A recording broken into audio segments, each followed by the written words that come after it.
Rolling the intro.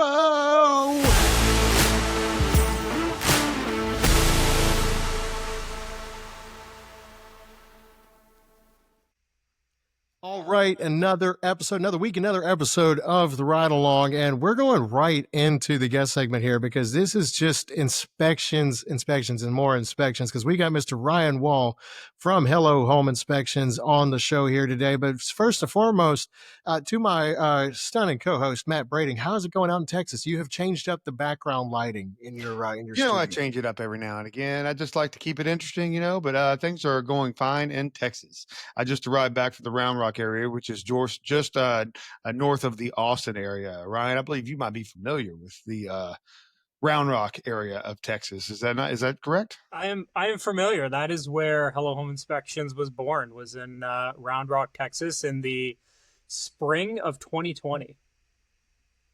Dude, so this was back during COVID, and honestly, guys, so we got talking before hitting record, and the conversation went so great that we realized that we should have just been recording it right off the bat. So, this is basically going to be take two for us, take one for all of y'all watching and listening. But honestly, I'm excited, Ryan, to have you on here because when I moved down to Florida from Virginia. First of all, Ryan, you and I have a connection back in Virginia, another home inspection connection up there. Good friend of ours. We all kind of went to college, the same college at different times, apparently. But as it were, I moved down here, and the first big inspection company that I hear of is like, oh, you got to check out Hello Home Inspections. And I'm like, oh, okay. So not only do they have a super slick website that I refer to because you guys have some features on there that I think are awesome in terms of code lookups or permit lookups and things like that for the state of Florida. But I even for me, I refer to that website. It's awesome. But you guys have been crushing it down here, dude. Seriously. Yeah, I appreciate that a lot. It's been fun. It's been about 4.5 years. Yeah, just to dive in there to how it all started. I've had a really interesting career pre home inspection ownership, I guess you could say. Got an opportunity to work kind of starting in the trades early on, but then also get to work for some big housing funds, investment companies, things like that. Kind of behind the scenes, got to see stuff from a different perspective. And one of the kind of avenues that led to us being in Round Rock for a bit was I was working for a housing fund, made a couple really good connections there, which eventually led to me joining a startup that was aimed at home maintenance and basically teaching people how to maintain their homes. There was everything from subscription services where we'll come in, teach you how to do some things, but also do some things for you. And that company was bought by a big home insurance company that was based out of Austin, Texas. And so I joined that company at this really interesting time where they were actively being absorbed. And so I joined as an employee of one company, and 2 weeks later I was an employee of another company by nature.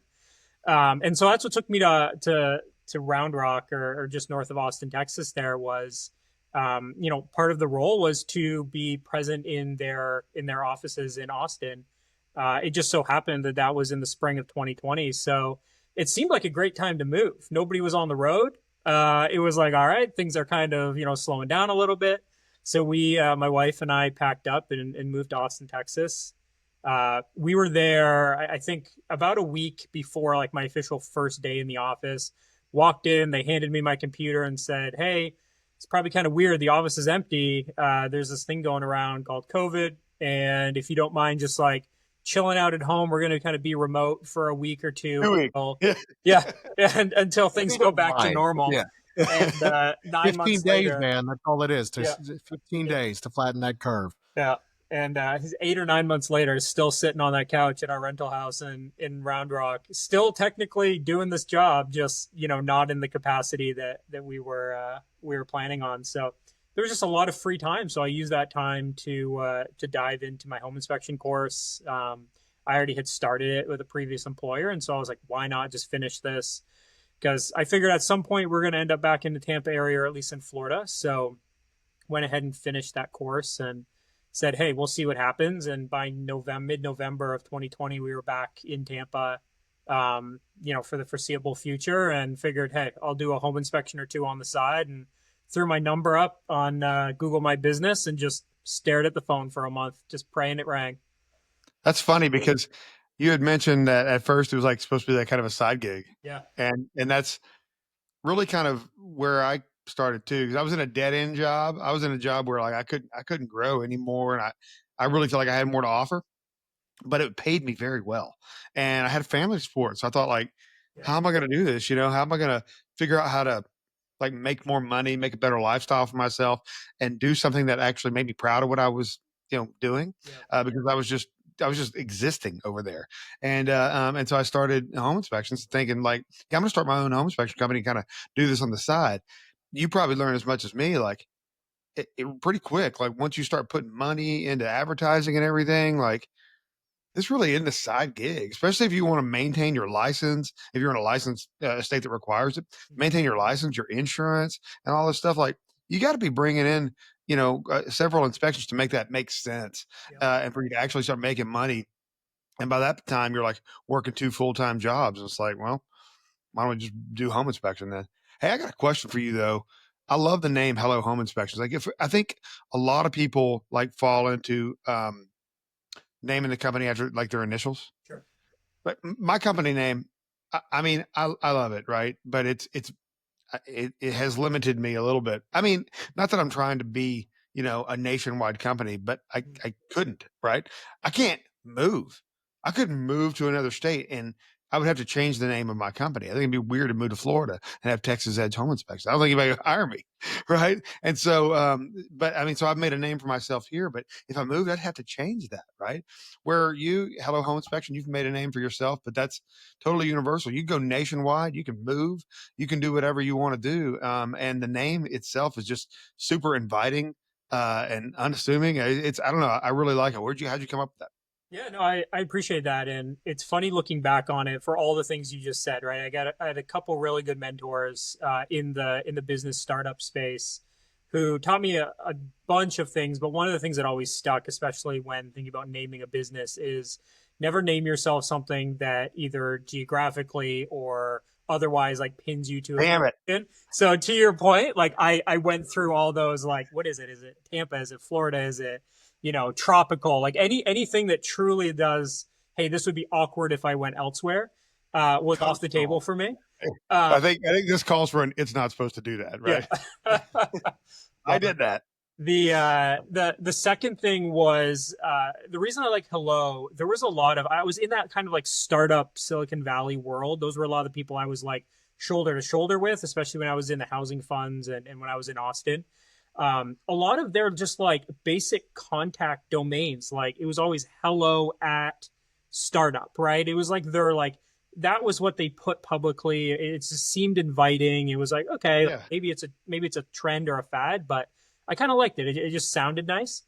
And Yeah, then I agree. yeah, the third thing that really drove is like, what domains are available? Because I don't want to be the guy who would like hello at gmail.com. Like that, like what screams professionalism is like a nice domain that is consistent across all your platforms.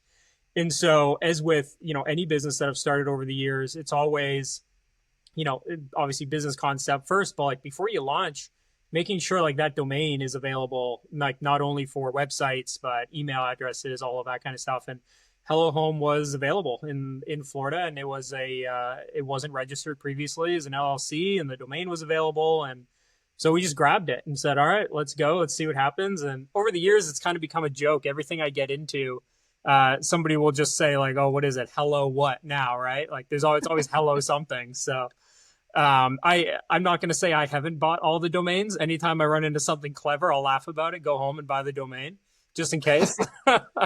Just in case you get a wild hair. Just Yeah. in case. Smart. That's Yeah. smart. Dude, this is why I was looking forward to bringing you on the show. I mean, because we've talked about this for a while, but Sure. you had to go and have a baby and stuff. Just some cool, exciting life changes and all that. But no, I mean, it's you have really just in 4.5 years. I would have thought that you were a 15-year home inspection company. Like when I first heard about you, the brand was refined. The website is simple. It's clean. You have features on there that most people don't think to include include on the website, and we're going to get into that in a bit. But you've really endeared yourself to agents all around the Tampa area in a short time. So for inspectors that are listening that are just starting out, I think you are an invaluable person to listen to, and this is going to be an episode that hopefully they save and refer back to. But before we get into it, we got to do our drink of the day because we've been sipping on it for a little bit here. At least two of us came prepared, and one of us has a really good story as to why they're not. So, the drink of the day is, the last couple of weeks, sponsored by Inspection Fuel. And you want to sign up for this? It's going to be in New Orleans. We definitely going to be sipping when we're in New Orleans. It's going to be September 8th through the 10th. So, go to inspectionfuel.com to sign up. So, let's go right into it. Matt, what are you sipping on today? Okay, so today I have one of my standbys, one of my favorites. This is Wild Turkey 101. I know what you're thinking, but that is some of the best bourbon, definitely at the best price point out there. Always available, always cheap, always consistently good. It makes a really good cocktail because it's higher proof and it's just good. But it is also a sipper, which is what I'm doing tonight. So cheers. Cheers to you, sir. All right, I am sipping on. We're skipping Ryan for reasons he'll explain here in a bit, but I am sipping on an El Dorado 12-year aged rum, spiced rum here. I get into a rum kick now and then, especially it's starting to warm up in Florida, and in Virginia it was a pretty good bourbon scene because you're close to Tennessee. There's a couple distilleries that source their mash bill out of Buffalo Trace's distillery, so things were coming to Virginia from Kentucky. But you get down here, it is rum, baby, and I've found out on vacation if there is one liquor that I can sip on that won't get me in trouble over the course of a day in the sun, it's rum. So Maybe that's why it's so prevalent. yeah, I was gonna say it's good, man. It's good. So Ryan, why are you not sipping? Not that we're hazing you and judging, for those that are like averse to Yourself. it in our listener group, but you got a story on this one. I do, yeah. So, like every good contractor has a office that is in total disrepair. Every good home inspector has problems with their house, and over the last 9 months, our house basically got to the point where it was so full of mold that we moved out, sold it as a lot to a builder. So there's a lot there, but we've been living with my in-laws for the last 9 months in a 1,000 square foot house, a 2-1, so sharing a single bathroom with a 4-month-old baby. So it's been fun. They're gracious. They're awesome in-laws. But with that being said, all of our belongings, including all of our liquor, has been packed in a storage unit for the last 9 months. So I'm looking forward to breaking it out here in 2 weeks when we move into our new house. So in the meantime, we're sipping on a nice medium roast of Tim Hortons coffee imported from the great country of Canada, which is where I am from. So that's what we're dealing with tonight. Well, cheers, Hey. hey, Cheers, so question: if your liquor wasn't locked up in a storage facility, what would you be drinking? So I am it's funny what you guys are both drinking tonight because I am a bourbon guy naturally, and I'll say I do fancy an Eagle Rare for the most part. There you go. It's a great drink. A good friend of mine kind of turned me on to that over the last couple of years.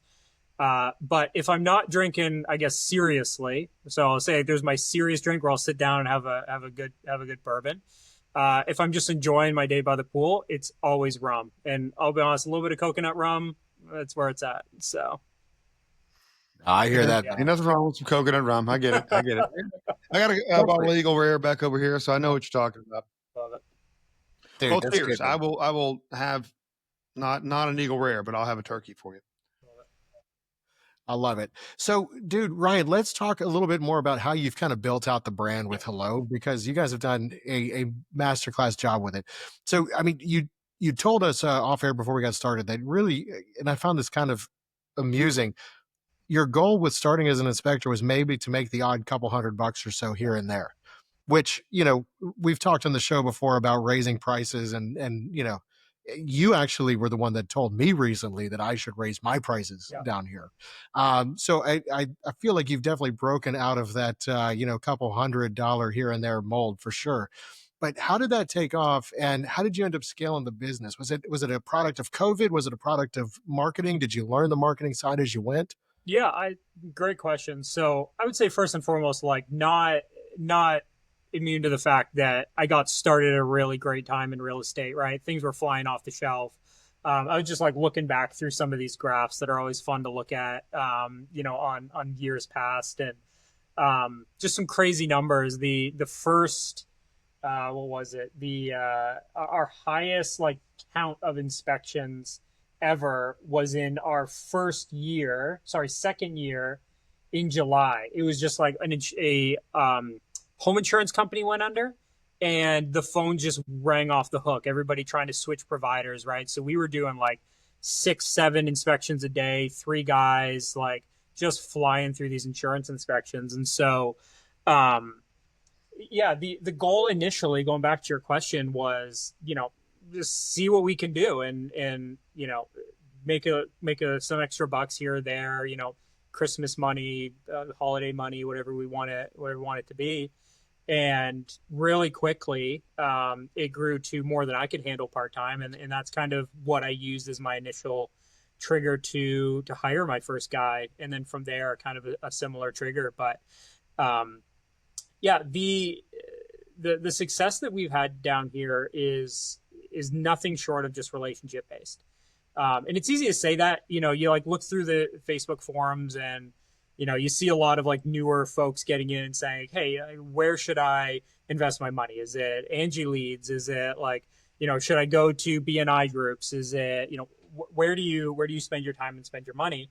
I'll say, like, I'm pretty sure we've tried all of it. If there's something we haven't tried, it's because we've tried something so similar that we just assume it's all the same. But for the most part, it's finding out where people's pain points are and then trying to be the one that solves it.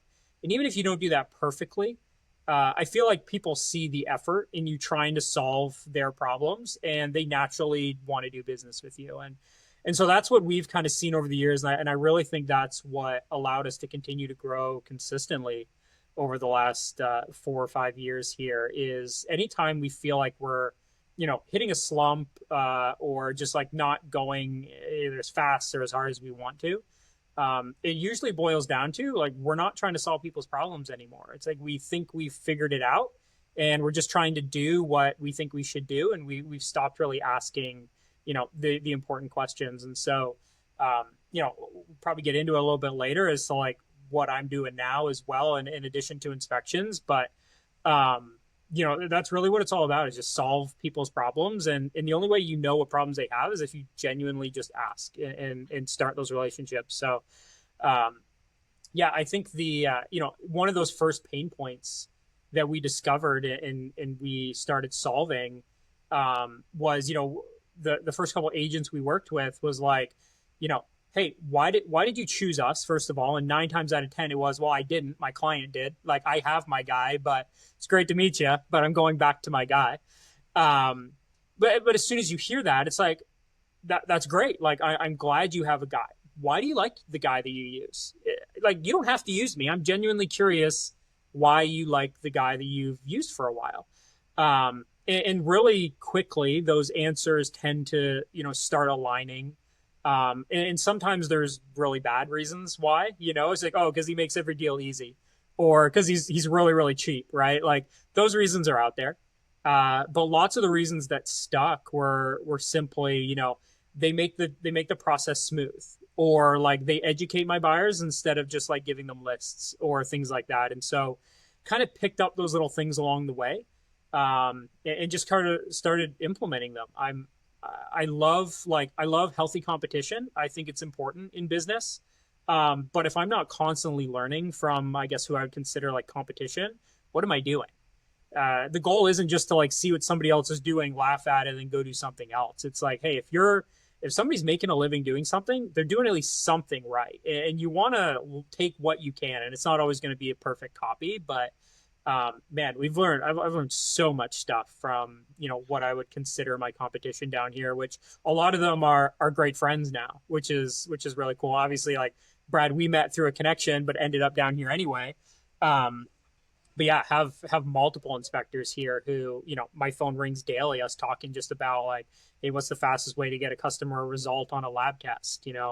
My lab's letting me down. Who do you use? That sort of thing. So Well, that goes back to like whenever we had Travis Jones on the podcast and he was talking about training your competition and how much he would rather lose a job to the guys that are trying to do a really good job than somebody that was just, undercutting bids and everything. I love what you were talking about like, solving people's problems. I can't say that I don't do that. I think that there's definitely an element there that I just never really like described it that way. I like that though. I like thinking along those lines of solving people's problems. What are your problems and how can I solve them? And I think it's something that I might implement in my marketing whenever I'm talking to realtors. I did want to talk to you because we started this off about pricing, right? Yep. And not that I want to get into pricing, but I feel like this goes along the lines of something that came up recently, and I feel like I have to touch on it. I don't know if you guys saw this, and I hate to call him out, but I'm gonna call him out. Ben Gramico puts out a video like a week or so ago talking about how home inspectors need to be charging $1,000 for their home inspections. And I mean, look, you guys are in Florida. I'm in Texas. I don't know what the difference is, but I suspect it's not that big of a difference in terms of our price points. We can get into it. We don't have to get into it. It doesn't matter. But um, and I mean, like he's talking about some ancillary services involved there too. But I mean, like that wasn't what he was saying, and I don't think that really is where he was going. And what he's trying to say is it's and I replied that is great, and we would love to raise our prices, but that's not the industry standard. That was my response to Ben, and he replied back to me, which is surprising, honestly. But he replied back and said, this is the most important purchase people are going to make. And the most important thing they can do is have a home inspection. I'm like, hey, I agree. Like 100%, like we're good there. But what I don't agree with is that we can get that much for a general home inspection. I think that, is it worth that much? Man, I think my company delivers an inspection that is worth that much. But I also know that the industry standard isn't such that's going to allow me to charge that much. Should I charge more? Should I raise my prices? Probably. So I'd like to know, like you were talking to Brad about raising prices and you've raised your prices through the years. Like instead of getting into specifics about how much we charge, let's talk about the effect of raising prices maybe for 1 second. Like you raised your prices. What kind of effect did that have on you? Was there a negative blowback? Were there realtors that gave you blowback? Was it just immediately like, yeah, I saw nothing and all of a sudden I started making more money and felt better about it? Or was there anything like what happened? Yeah. Yeah, no, great question. And I truly believe like the concept of raising your prices, it has to be centered and grounded on something, right? It can't just be nonchalantly, hey, I want to make more money, so I'm gonna raise my prices. What we do quarterly, and we usually do it more often than this, but we kind of address it more dedicated every quarter, is we go and we price check as much of our local home inspection market as we can. And so I have our admin go and like check out anywhere from 20 to 50 other home inspectors who post their prices online. And I realize you're probably taking a segment there that is a little biased one way or another. But we go and we price check against ourselves to know where we stand, because nothing's worse than saying, hey, our inspection is, X amount. And somebody says, why are you so expensive? Well, now I have to justify myself with absolutely like no data as to where that price is coming from other than how I feel about myself. So I think to your point, with, knowing the market, it's important to know where your market is. If you believe it's genuinely too low, like I think we should be pricing ourselves accordingly. But at the same time, you kind of have to know where you stand. So we like to hover somewhere between like 3 and 5% above the highest home inspector in the area. And the reason we do that is we like to stay on the high end because, there's a couple reasons. One of them, it really weeds out the clients we don't want to work with. And like every horror story I have, I can look back to the day the client booked and I compromise something when it comes to that booking, and it's usually price. So I gave a discount that was being asked for that I just should have stuck to my guns, or, I was working with an agent who's notoriously cheap and, likes to push their clients to the cheap inspector. And so I like to kind of be priced a little bit higher purely based on, who do I want to work with? And, the agents that refer us business, I like to align values, and if they want to make more money, so would I. So that's definitely one reason. The other is obviously less work for more or the same amount of revenue. And so we saw, in our first couple of years, as we started off fairly cheap, especially in like the insurance game. I think a lot of new Florida inspectors do. They try to like lowball those insurance inspections because if you do enough of them, they're profitable. I mean, I think that's Yep, normal though. I mean, I know I was very absolutely. low when I started. I Yep, think that's honestly, I think like within reason, I think that's a pretty decent way for a new home inspector to get a foothold in the industry. That absolutely. is sometimes the only way you're going to get jobs. Yep, And yeah, you're going to get the jobs that like me and you don't want, right? Because you're yep, going to get those people that are literally, going down to the penny to save, a little bit of money here and there. And they are going to be the pain in the butt or the problem child that we don't really want to deal with, but yep, they'll get them. I think it's actually a decent way to get, as long as you're within reason, a decent way to absolutely. get a foothold in the industry. But anyway, sorry, total No, no, interruption. that's absolutely true.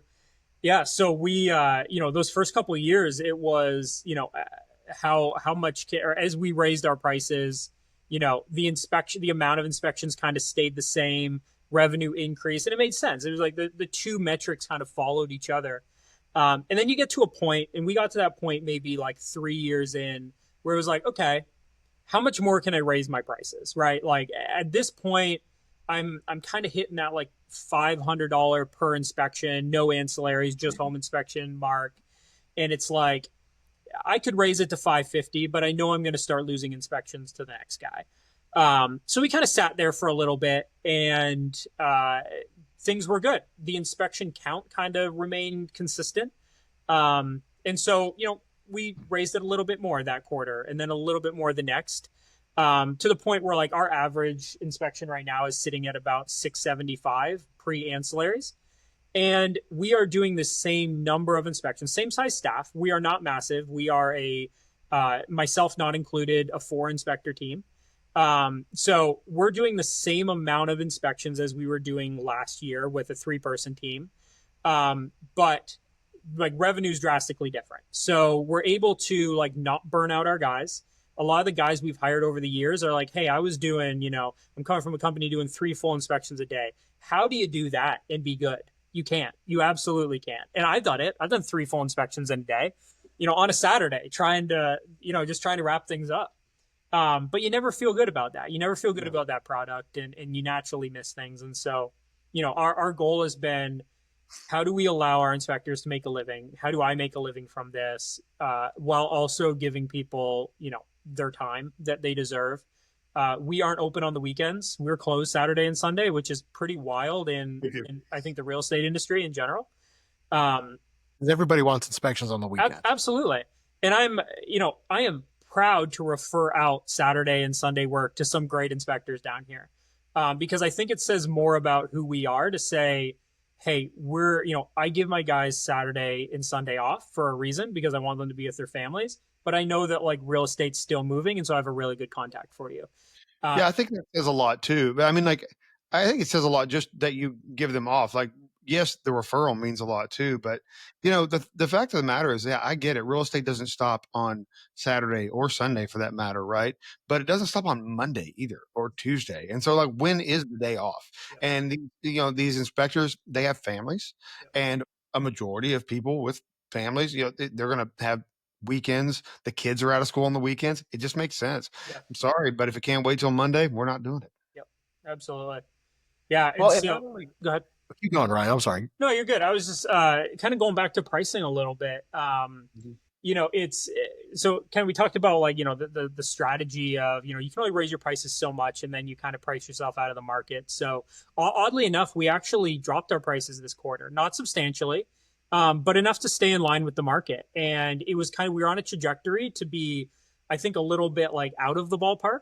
And that from a few things. You'll start to get more and more price shoppers. You'll start to get comments from agents, and we could spend a whole podcast on talking about an agent's ability to dictate a home inspector's business. And we don't need to go there. You both drink at the same time, so I know it's true. Um, so we won't go there. But when you start to get those questions, it's like we had one agent recently, and these kind of like little stories I use as like indicators or markers along the way, who said like, hey, you got, my client had to go with somebody else, even though I recommended you. By the way, like, when did you guys raise your prices? Like, I've been quoting my clients like X amount, right? When they ask how much is a home inspection. And I was like, appreciate the feedback, first of all, because it tells me that like I'm a little out of some expectations. But two, it's like, do you mind if I show you what your last like 20 clients have paid? Because it's over $200 more than what you think they've all paid. So like, helping adjust some expectations on that side too. But yeah, so you can only kind of price yourself with the market. The other piece is really like justifying your value. So this is the core of what we've built ourselves on. And so all of that other stuff is great. It's all important. It's all part of a pricing strategy. But the most important part that we found is you have to back up your value. And so we've taken like a pretty hard stance into the environmental world down here. Just because naturally you have so much mold, you have so much, everything from asbestos to all that fun stuff. And it's just, it shows up everywhere. And so we're like, let's be the best home inspector who's focused on the environmental side of every property. For a couple reasons. One, like it's profitable, like doing genuine mold assessments, not just like air quality testing on home inspections is like a good thing. It's good for everybody. But two, it's like, the age old can't say mold. It's like, well, one, that's not true. Like it doesn't exist anywhere. That rule is not real. But it's also like, you know, if you're meaning mold, if you're going to say, hey, I saw some microbial growth, I would hope that if I was hiring a home inspector, I would want them to be like, and I'm going to tell you what genus and species and what those things mean and how to get rid of it. And, all of those other things that come with, because that's what we saw was killing deals unnecessarily. And there's a whole conversation about like, are we deal killers, deal makers, whatever.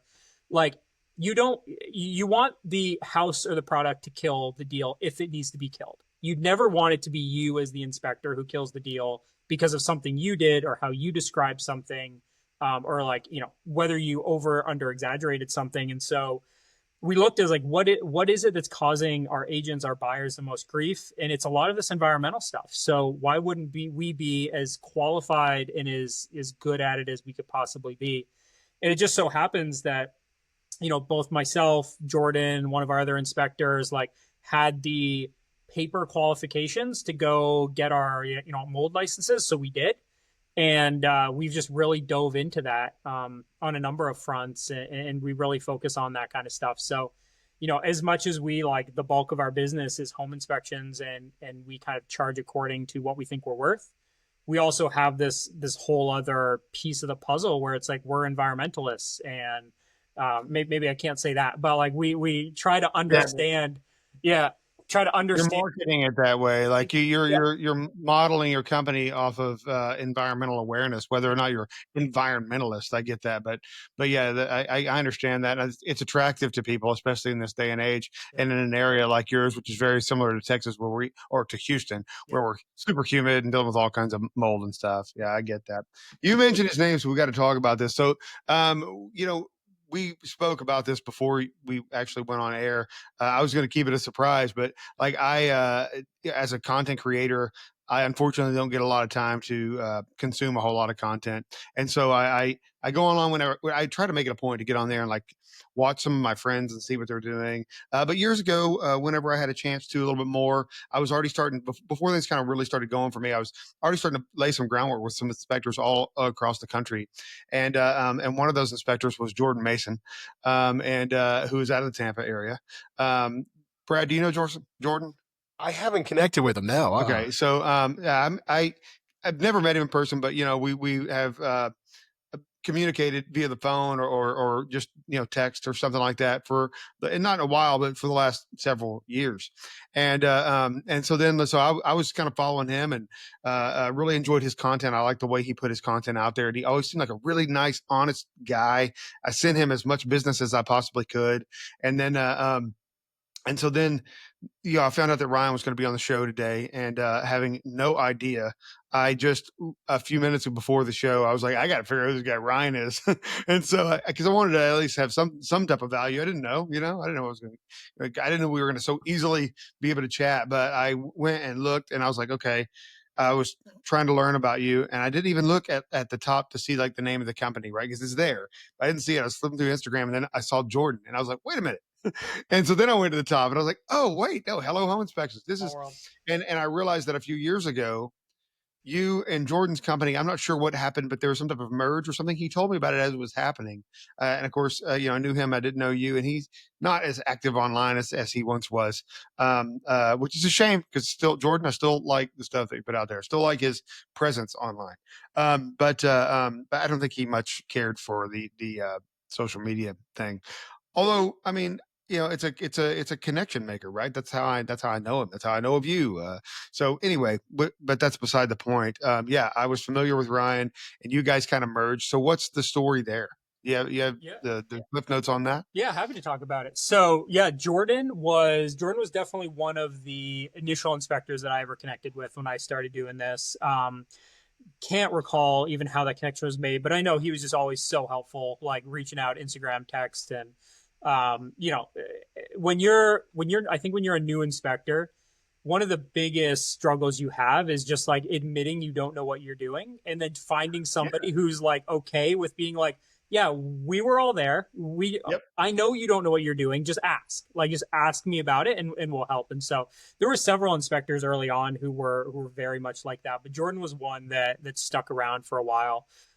Always willing to just like, any question, just help, even if it meant like business got directed to me and not to him. Like he was always there. So we stayed in touch the first couple years, and there came a point where I was, Hello Home was growing, and I was really starting to think like, who do I want on this team? Like at the end of the day, yes, I want good inspectors, but who do I genuinely want on my team? And I think that's a life lesson that you learn when you get into business more than it is a business lesson. Is you just want people that you can trust and who are good people and would have your back. And that like profile fit Jordan really well. I was like, I would like to be friends with this guy, and if I feel like if I want to be friends with him, like he'd be a good business partner, or like related in business some way. And so I bugged him a few times over the course of probably a year. I would always say like, hey man, we're hiring, come on over. And, looking back at it, I was like, man, this guy's really successful. He's killing it. I think he inspected for like 6 or 7, maybe even 8 years before he joined us. So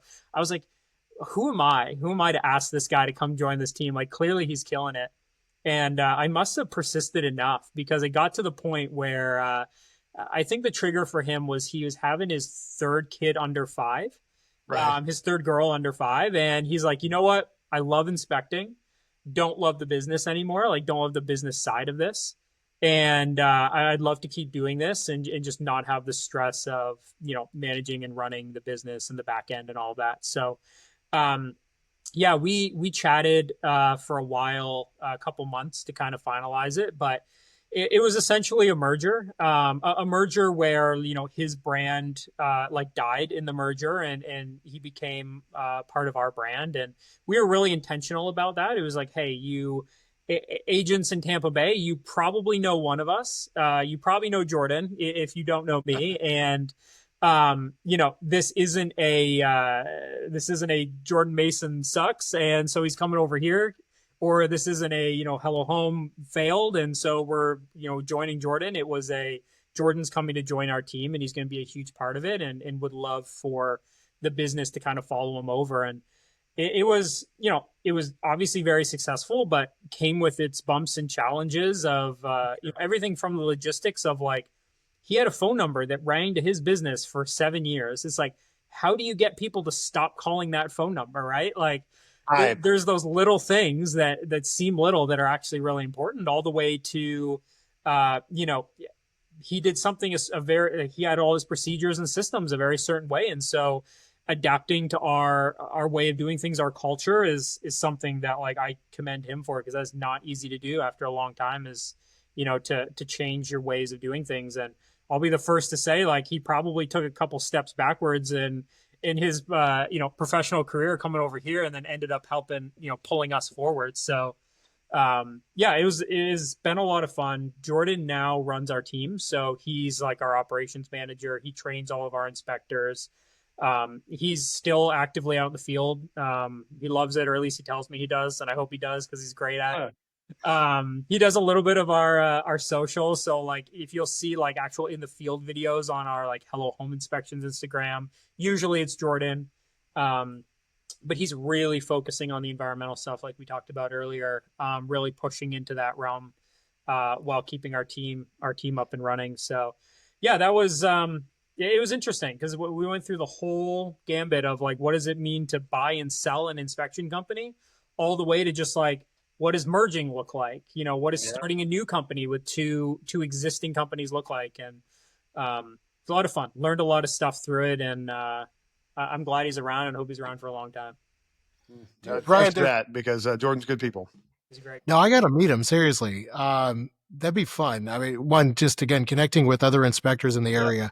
But and honestly, I've got to say, there's two things that we could talk about next. One, I think might need to be an entirely different episode, which is how to capitalize on a down market through ancillaries. You guys are leaning into mold in a time when the Florida market is dipping. There's a correction going on. Realtors don't want to say that, but there is. It's a slight correction, and that's a time where it's like you might not have as many inspections as you did when people were buying houses as soon as they came available, but you're leaning into something that's going to make you money and help establish your brand in another niche. So that's brilliant. But I want to talk about how inspectors down here are friendlier than in any other state that I have been in. Maybe Matt, maybe Texas inspectors are awesome. But I mean, Ryan, you've been helpful. I've got several other inspectors that I'm friends with down here. Kenny McLaurin is one we both know. He's another great guy. I've gotten work from both of you guys, and I'm just a dude that was inspecting up in Virginia for 8-9 years, and I come down here and I'm picking up stuff on the side. Just y'all don't want to come down to Sarasota area, so you call me and you're willing to send some down here. But I'm so used to, like, up in Virginia, there were inspectors that were so territorial that if we happened to be, because I was inspecting during COVID up there, if we happened to be in the same house at the same time, they wanted me to put the panel cover back on, before, because they wanted to take it off themselves. God forbid I should help them or leave a ladder up or a hatch open, or they just, it was you do you and I do me, and no paths shall cross beyond that. And that's so different than what I've experienced down here. Where does the willingness to embrace competition as co-opetition come from? And is that something that you see as significant down here, or is that just something that's, you've kind of helped to bring to the area? Hey, before you answer that, like, I feel like there's been a bit of a climate shift in the industry. I mean, like, Ooh, that's a good point. I think that like it was a bit cutthroat, like, and I think that some of the online presence that we have worked towards creating has bridged a little bit of a gap, and there's enough business for everybody. And I think it's a little bit of a climate shift. And so while you still have some of those people that are like that, I think that there's a whole lot of more let's work together going on, like, in general. But anyway, take it away, Ryan. Yeah, no, I would absolutely agree. I think whether it's, next generation of home inspectors, whatever you want to call it, I think there's definitely a shift. One of the reasons that I got into home inspections was, careful how I say this, the inspector who inspected our home, who I had a lot of previous other, I guess, experience working with, and I know he's not on social or whatever, so we're fine. But just like a very typical, like, what you hear about a home inspector, right? Older guy, no frills, like, couldn't get any extra other than a paper report out of him kind of guy. And I think the industry is just changing a lot there to be like, hey, if you've got to differentiate yourself, and you can't just do it, in a cheesy way. You got to actually provide value. And I think as people start leaning into that, okay, I have to provide value in order to make it in this industry. Providing value isn't just for the client. It's going to be working with, who you refer out, your subcontractors. We do a lot of, subcontracting to termite inspectors down here because it's a completely separate license. We work with a lot of trades and all that sort of stuff, and so you naturally have to, you don't want to burn bridges. I think that's just like, it's something I live by regardless. But I think especially in this industry, like, we are by far, from what I've seen, in my short time down here, and I'm a licensed contractor. I have a plumbing company. Like, I've got my hands in a lot of things, and so I get to see. Is it Hello Plumbing? It's not. It's I tried to keep that a little bit separate, but but when we're over on that side of the ball, a lot of the times we see just like, I don't know why, but it's so easy for the trades to just like rip each other apart. And especially when it comes to real estate, the trades will rip home inspectors apart, throw them under the bus in a heartbeat. Yep. And so seeing that over and over, like, one of our core values was, and all my guys know this, it's like, if you're on site and you see work that was done by another professional, or you hear about, the seller drops the pre-listing inspection on the table and says, see, there's nothing wrong with the home. The last thing we want to do is down talk another professional, regardless 100. of whether it's justified or not. You want to hold, everybody who has a professional license or has good intent or whatever to a certain standard. We do not talk, down about those people, especially in front of a client. And I think like that mentality kind of changes how you look at your competition and, who you're collaborating with, competing against, whatever you want to call it. It's like, I cannot remember a time, regardless of what another professional has said about me or my product, I can guarantee you that my intent was never ill. It was always for the client's best, or at least always, with the intent of doing the best job I could. And so I have to assume that most other people are going to have the same intent. And if you look at kind of everybody like that, sure, you're going to be wrong here or there, but most of the time, the people who you end up working side by side with are out there just trying to hustle and be the best at what they can be themselves. And then we're all just growing through the process. So, that's kind of how we look at it, being helpful down here in this market, and just trying to work with other inspectors best we can. Yeah, given the storm surge. Oh, sorry, Matt, go ahead. No, I was just saying that, like, I think that, like, that's part of like the whole, like, breaking the mold and the shift, is like, we have that kind of mutual respect, which I say this a lot, but I think that, like, inspectors did have a bit of a reputation, right? Very similar to the one that you described that inspected your home. And I think that has, fueled the fire with a lot of these tradespeople and everything that have a certain perception of home inspectors. And I think that we have worked to change that a little bit. But I think that was earned. Like, I think inspectors earned that, and so it's up to us to change that perspective. Yeah. Yeah, it's the rising tide raises all ship thing, which which I don't know if we're allowed to talk about rising tide in Florida after 2 hurricanes and storm surge, um, but yeah, no, Julie, it really is that. And I feel like, Matt, you might have been really onto something with saying that it's the younger generation of inspectors that really embraces that model. Because Ryan, I mean, you honestly carry that even onto the website, onto the Hello Home website, which I refer to because you have links to county permit sites where it's like, instead of having to actually like search this up myself, I can go to the Pinellas County website or the Hillsborough County website. And for Florida inspectors, doing 4 points in wind minutes and having to pull up the permits is nothing new to you, but to the rest of the country, this is something that I never had to do in Virginia. I don't know if it's required in Texas or in other states, but having to actually pull the permit file itself, government websites suck. And Ryan, you provided a shortcut for realtors, for buyers, for inspectors to basically do the same thing that what is it? Was it buildingcenter.com? Yep. Yeah, like they did for looking up serial numbers. But you did that same thing on your, what's that? .org. .org. .org. Yeah. Buildingcenter.org. Yeah. But I mean, it's the cheat sheet for home inspectors, but you did that same thing for Florida permits. And I just thought that was so brilliant because, one, it's helping other inspectors, it's helping agents, but two, I mean, it's feeding right back to referrals and co-opetition, where it's like, we're using your site, dude, and if the rest of us, it's like, we could probably, try to incorporate that on ours, but why reinvent the wheel, and you're getting leads straight from that, just from being helpful. Sure. Yeah, I think it's brilliant. Absolutely brilliant. Yeah, I think any way you can help anybody is rarely going to be a bad thing, right? Like when I created that link on the site, and like, to be totally blunt, all it is a page with other links that I've been frustrated trying to find over the years, and every time I find one where I'm like, that sucked, I'm going to throw the link on there because I know somebody else, whether it's an inspector, an agent, a homeowner, somebody's going to be looking for that at some point in the future. The one I always laugh about is, like, if your address down here ends with the city, like with Tampa in the address, there's 3 possible websites where you need to go to find permits on your home. There's going to be like unincorporated Tampa, which falls under, Hillsborough County.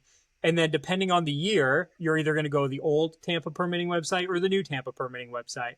And so you can find permits on 3 different websites, all for one address. And after a couple times getting frustrated, I'm like, somebody else has to hate doing this. And so, it was a hidden link on our website for the first year, and only our inspectors knew what, it was /permits. And I was like, got enough requests, and I was like, hey, if this is helpful to everybody else, let's do it. So, yeah, no, I think it's genius, man. Absolutely genius. That. So, well, dude, Ryan, it's been awesome having you on the show, man. We'll have to do this again. I think we need to get Jordan on the show as well. I mean, we totally do. Yeah, definitely. Any last thoughts from you guys before we sign off? What's the craziest thing that you guys have seen this week in the field? Well, I mean, it's Monday. Yeah, I was gonna say. This is true. Yeah, we've got some stuff. Yeah, I know that my company's closed on the weekends, and so is Ryan's. But I haven't seen anything because I haven't gone to work yet. But what I have seen though is the phone's ringing. It is picking up. I can tell that summer is around the corner, and that it is about that time for people to start, buying and selling homes, because the phone is starting to pick up. Yeah, very true. And I, for the most part, I'm not in the field much anymore, and it's for another time. Some other things I'm working on right now, but same here. I kind of keep my pulse on our incoming bookings, and it's interesting seeing, that we'll have weeks where nearly everything's an online booking, and other weeks everything's a phone call booking. And I think all those things mean something. Figuring out exactly what that means is kind of tricky sometimes, but to Matt's point, I think the market is picking up, especially when you have weeks where, a week will be slow and then the next week is busy. It's easy to get frustrated in the midst of that, but then you look at the data and it's funny, it follows the same trends every year. So looking forward to this next couple weeks here, because it's looking good. No, I love it. For all y'all watching, make sure you guys go follow Ryan. Check out Hello Home Inspections online on social media. They're awesome down here in Tampa. Check out their website. Did a bang up job on that as well. Just don't check out the software that they use. We don't like them very much. But anyway, no, Ryan, thanks so much for coming on the show, man. This has been a lot of fun. Appreciate you guys. It's been fun. All right. And thank you guys so much for watching, and we'll see you right here next time on The Ride Along. You got it. We'll see you then.